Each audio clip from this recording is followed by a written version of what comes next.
Hola, hola, ¿cómo están? Muy buenas noches, buenos días, buenas tardes, independientemente de la hora en que vean esta presentación. El día de hoy, el Club de Contadores del Perú, en su membresía tributaria, presenta el seminario virtual Últimas actualizaciones tributarias al mes de septiembre 2024. Seminario a cargo del doctor Fernando F. Preda, contador público colegiado, exdirector de la revista Actualidad Empresarial, autor de diversos libros en materia tributaria y contable. Para nosotros, un honor, un privilegio poder contar con su apoyo y su colaboración. Doctor Fernando, ¿cómo está? Muy buenas noches. Tiene usted el micrófono habilitado. Iniciamos con esta sesión que nos convoca para el día de hoy. Listo, Edu, muchas gracias por la presentación. Nuevamente, muy buenas noches con todos. Bienvenidos a este nuevo curso a desarrollar las últimas normas tributarias. Vamos a comentarlas un poco. La idea es que ustedes conozcan estas novedades y tengan toda la confianza de poder hacer sus preguntas, expresar sus dudas, sus observaciones, con la finalidad de que la información quede clara.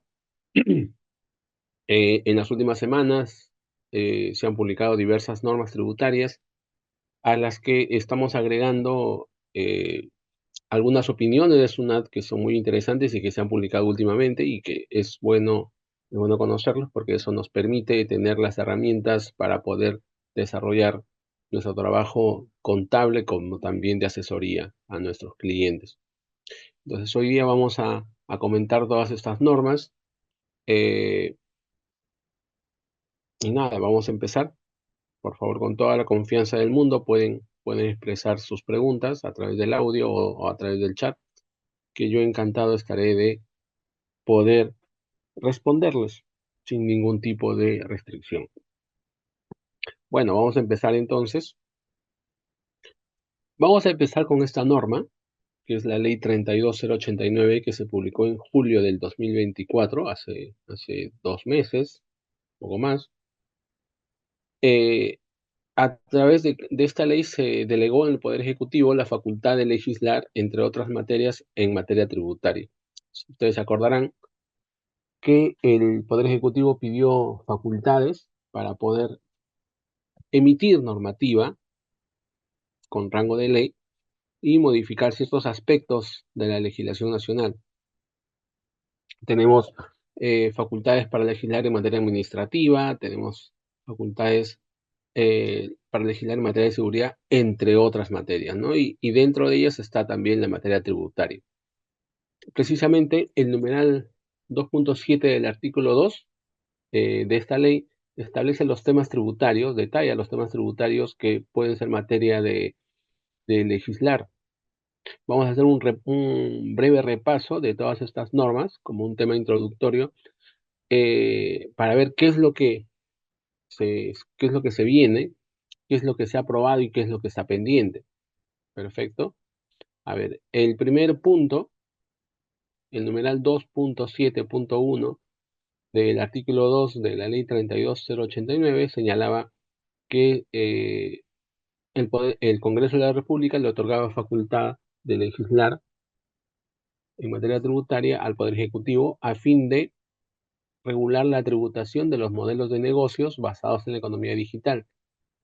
Ese era uno de los puntos importantes de la delegación de facultades. Acuérdense que cuando el Congreso de la República le otorga facultades al Poder Ejecutivo para legislar en ciertas materias, lo que le está dando es esa facultad de poder emitir normativa con rango de ley que vendrían a ser los decretos legislativos y que contendrán modificaciones o novedades al sistema, en este caso, tributario nacional. En ese sentido, el primer objetivo de las facultades que se le otorgó al Poder Ejecutivo está vinculado con los negocios basados en la economía digital. Específicamente, ¿a qué nos referimos? Más adelante lo vamos a detallar un poquito mejor, pero digamos como un tema introductorio, eh, el primer objetivo que se planteaba el Congreso de la República al delegar facultades al Poder Ejecutivo era regular esos negocios de servicios digitales, en principio. ¿A qué nos referimos con servicios digitales? Nos referimos a aquellos servicios de carácter, sobre todo prestados por sujetos no domiciliados a favor de usuarios domiciliados, generalmente personas naturales, como por ejemplo podría ser las plataformas de video, ¿no? Las plataformas de películas. Tenemos Netflix, tenemos eh, Amazon, tenemos Star Plus, Disney, Spotify, entre otros negocios similares, ¿no? Pero no solamente queda ahí, o sea, estamos hablando de plataformas digitales, plataformas de video, plataformas de audio, de música, pero también se incluye la posibilidad de regular esos negocios que son netamente digitales, netamente que se realizan a través de Internet, como por ejemplo el contratar espacios de almacenamiento en la nube, los famosos antivirus, comprar de intangibles digitales también, ¿no? Aun cuando eso no sea un servicio digital propiamente, pero también se está regulando ese tipo de actividad. Eh, la intermediación en la prestación de servicios o en la venta de bienes, ¿no? ¿A qué nos referimos con intermediación? Ustedes saben que hay empresas, hay portales que se dedican a intermediar entre un cliente y un proveedor, o un cliente y un prestador de servicio. Tenemos varias páginas como AliExpress, tenemos el mismo Amazon, entre otros, ¿no? Entre otros. Entonces, el objetivo era regular justamente la tributación, sobre todo del IGB, que correspondiese a este tipo de negocios. Esos negocios se les está denominando como servicios digitales, para lo cual hay que recordar que hasta hace algunas semanas, hasta hace algunos meses, no había una legislación específica y clara que les permitiera grabar. Para el impuesto a la renta quizás el tema es un poquito más definido porque existe una definición de servicios digitales en el artículo 4A del reglamento de la ley del impuesto a la renta. Pero para el IGB no. Para el IGB había un problema de normativa que no se había adecuado oportunamente a fin de grabar estos servicios. ¿Por qué? ¿Cuál es el objetivo fundamental? El objetivo, bueno, además de recaudar, dicho sea de paso, pero el objetivo es equilibrar también las actividades que desarrollaban empresas peruanas versus empresas peruanas que sí declaraban y pagaban IGB versus empresas extranjeras que no asumían este impuesto, que no cobraban este impuesto. Entonces, eso era una desventaja para las empresas peruanas. En ese sentido, uno de los objetivos era equilibrar un poco el tratamiento. Además de que, como este tipo de negocios, como este tipo de servicios digitales se están desarrollando con mucha rapidez y generan importantes volúmenes de negocios, eh, la idea era aprovechar esa situación para poder recaudar IGB, para poder adecuar la ley del IGB y poder recaudar a través de un mecanismo de recaudación, que es precisamente lo que hace el Estado a través del decreto legislativo 1623, que lo vamos a ver más adelante. Entonces, el primer objetivo, volviendo a nuestro punto, era tal, sobre todo los servicios digitales, para lo cual se le dio facultad al Poder Ejecutivo para modificar la ley del IGB a fin de establecer un mecanismo de recaudación del IGB cuando se desarrollaran esos servicios digitales prestados por sujetos no domiciliados. Eh, ¿Qué más? Además de eso, incorporar dentro del campo de aplicación del impuesto selectivo al consumo a los juegos a distancia y apuestas deportivas a distancia, que ya había cierta inclusión, pero se está haciendo cierta modificación con la finalidad de hacerlo más eficiente, sobre todo, ¿no? Más entendible y que no haya margen para supuestos de evasión. Bueno, en cuanto a estos dos primeros puntos, ya se han dado la normativa que modifican, pues, que efectiviza estos cambios. En el primer caso, tratándose de los mecanismos de recaudación del IGB para servicios digitales, tenemos el decreto legislativo 1623, que se emitió allá por los primeros días de agosto.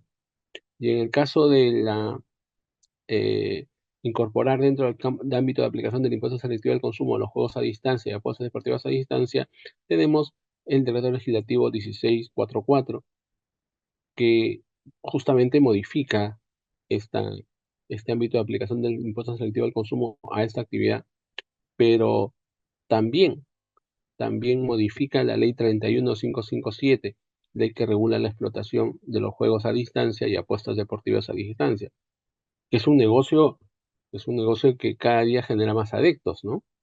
No es, no es un negocio, no es una actividad que se digne de ser educativa, por lo menos, no es una actividad con la que quizás yo no estoy de acuerdo, porque genera cierto peligro en la sociedad, pero finalmente se da. Entonces, en estos tres puntos que que el Poder Ejecutivo estaba facultado para legislar, ya se ha pronunciado el, el Poder Ejecutivo, valga la redundancia, y se han emitido las normas que les he mencionado, ¿no? Decreto legislativo 1623 para el primer supuesto y el decreto legislativo 1644 para el segundo supuesto. Entonces, lo que vamos a hacer es revisar cada uno de los puntos y ver si ya se emitió la legislación o está pendiente. Vamos a revisar todos los puntos que el Congreso le ha dado facultades al Poder Ejecutivo, y de ahí vamos a revisar si es que efectivamente ya emitió la normativa o todavía. Como segundo objetivo de la delegación de facultades estaba el perfeccionamiento del sistema tributario, o sea, ir corrigiendo aquellas cosas que, eh, que había que cambiar. Entonces, el literal A del numeral 2.7.2 del artículo 2 de esta ley 32089 le otorgó facultades al Poder Ejecutivo para que perfeccione la regulación sobre el registro de compras, teniendo en cuenta el uso de herramientas tecnológicas. Entonces, ese es un tema pendiente. Todavía el Congreso, perdón, todavía el Poder Ejecutivo no ha emitido el decreto legislativo que corresponda sobre el tema. Lo estamos esperando. Eh, Acuérdense que el plazo para poder legislar en estas materias era de 90 días. Si la ley se emitió, se publicó en el Diario Oficial del Peruano, la ley 32089, el 4 de julio, entonces más o menos los primeros días de octubre vence el plazo de 90 días, ¿no? Agosto, septiembre, octubre. Entonces, antes de esa fecha, que más o menos quedan 2 semanas, parece, eh, el Poder Ejecutivo debería cumplir con publicar este decreto legislativo que modifique la legislación, debe ser del IGB, vinculada con el registro de compras, ¿no?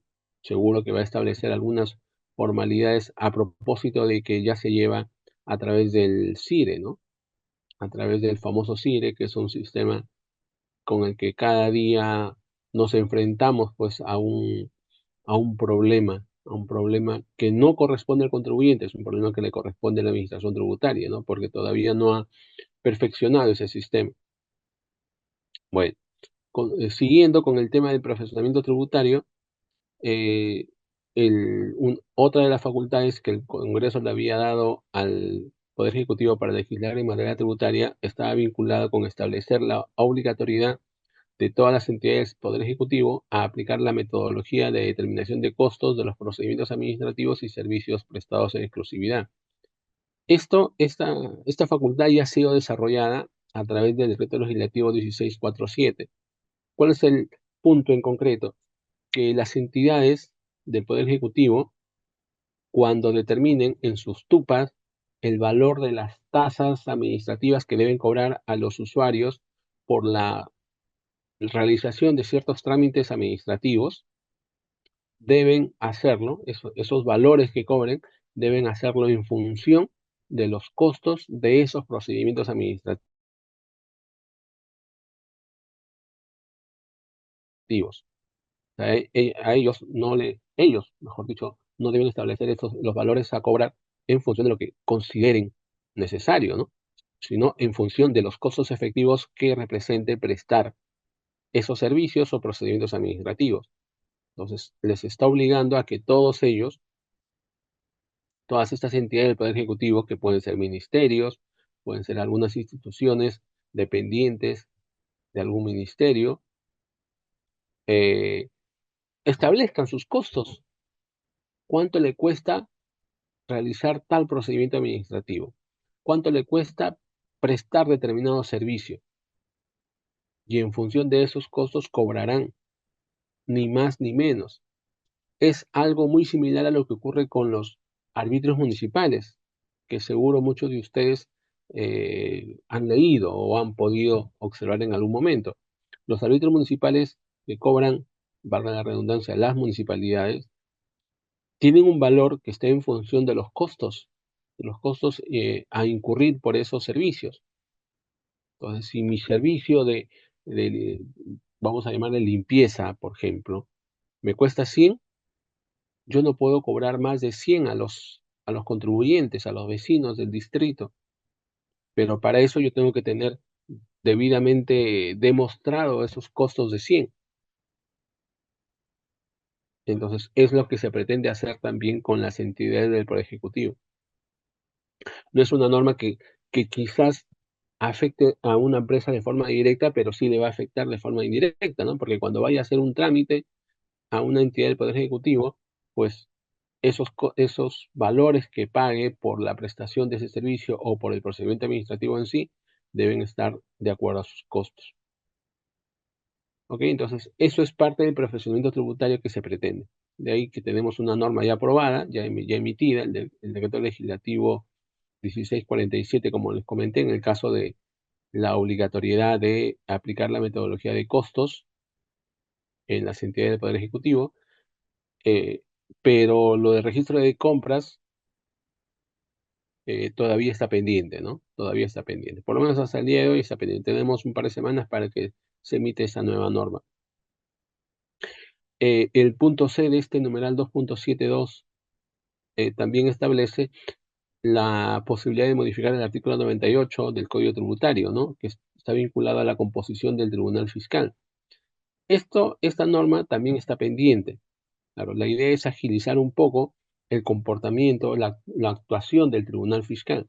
Ustedes saben que cuando presentamos una apelación ante esta entidad, pues toma su tiempo el que se resuelva. Toma su tiempo para que se resuelva. Y eso genera pues una acumulación de carga para el tribunal. Entonces la idea es agilizarlo un poco, para lo cual se pretende modificar este artículo 98 del Código Tributario. Entonces esa modificación que debe darse está pendiente todavía. Todavía no se han dado, no se ha emitido, no se ha aprobado el decreto legislativo correspondiente. En cuanto al impuesto a la renta, hay una primera modificación que ya se ha, digamos, que ya se ha publicado en el peruano, que es el decreto legislativo 1624. Este decreto legislativo establece la obligación de efectuar pagos a cuenta del impuesto a la renta a cargo de de una persona natural que genere renta de segunda categoría, por lo que se denomina enajenaciones indirectas de acciones no sujetas a retención. A ver, solamente un minuto para poder explicar. Una enajenación indirecta de acciones implica que una persona que posee acciones de una empresa no domiciliada y que a su vez esa empresa no domiciliada tiene acciones, posee acciones de una empresa domiciliada, pues la persona de titular de estas acciones de la empresa no domiciliada las vende y con ello está vendiendo de forma indirecta las acciones que posee en empresa domiciliada. Es un tema muy complejo, definitivamente. Los procedimientos que regulan este gravamen para las enajenaciones indirectas no son muy claras, no hay una técnica legislativa, digamos, fácil de entender, pero lo que se pretende es que las personas naturales que generen renta de segunda categoría por la realización de una enajenación directa de acciones, pues hagan un pago a cuenta del impuesto a la renta, al igual como lo hacen aquellas personas naturales cuando enajenan acciones en el país. Si se fijan hasta el momento, quizás uno de los objetivos de fondo de esta pequeña reforma tributaria tiene que ver con recaudar más, ¿no? Entonces, si antes no efectuaba pagos a cuenta del impuesto a la renta de segunda categoría, pues ahora sí nos están obligando a efectuar pagos a cuenta. Y lo que pretende el Estado es tener más dinero, ¿no? Y eso se explica mucho por el hecho de que el déficit fiscal está un poco alto.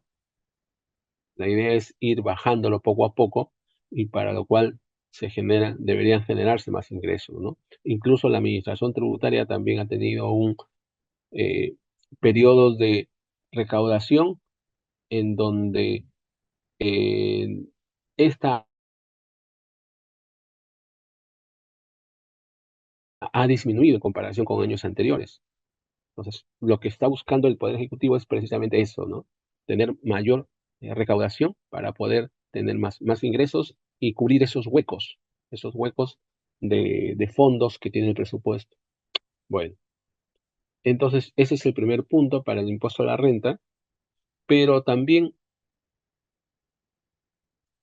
pero también está el, dos temas pendientes en cuanto al impuesto a la renta, y eso tiene que ver con precio de transferencia.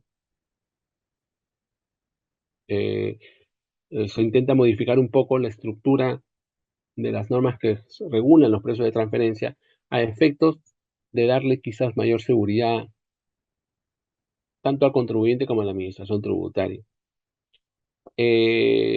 Son temas pendientes sobre los cuales todavía no se han dado las normas. Se espera que en las próximas 2 semanas, antes de debe ser 3, 4 de octubre por ahí, que es la fecha máxima, antes de que vence ese plazo, el Poder Ejecutivo debería dar.